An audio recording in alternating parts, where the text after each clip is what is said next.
রাজশাহী বিশ্ববিদ্যালয়ের হল সংসদ নির্বাচনে মোট ৪২ জন প্রার্থী বিনা প্রতিদ্বন্দ্বিতায় নির্বাচিত হয়েছেন। বিশ্ববিদ্যালয়ে ছাত্রদের জন্য ১১টি হল এবং ছাত্রীদের জন্য ৬টি হল রয়েছে।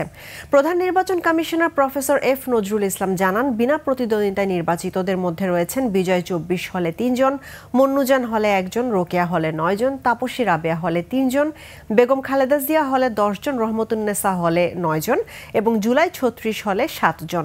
তবে রোকেয়া, জুলাই ৩৬ ও রহমতুন্নেসা হলে নির্বাহী সদস্য পদে কেউ মনোনয়নপত্র সংগ্রহ করেননি, ফলে ওই ৩টি পদ শূন্য থাকবে। যে পদগুলো ফাঁকা আছে সেগুলো ছাড়া হল সংসদ চলবে, অন্য কোনোভাবে এগুলো পূরণ করা সম্ভব নয়। এবারের নির্বাচনে রাকসুর মোট ভোটার সংখ্যা ২৮,৯০৫ জন, যার মধ্যে নারী ভোটার ১১,৩০৫ ও পুরুষ ভোটার ১৭,৫৯৬ জন। ১৭টি হল সংসদে ৫৯৭ জন প্রার্থী অংশগ্রহণ করছেন।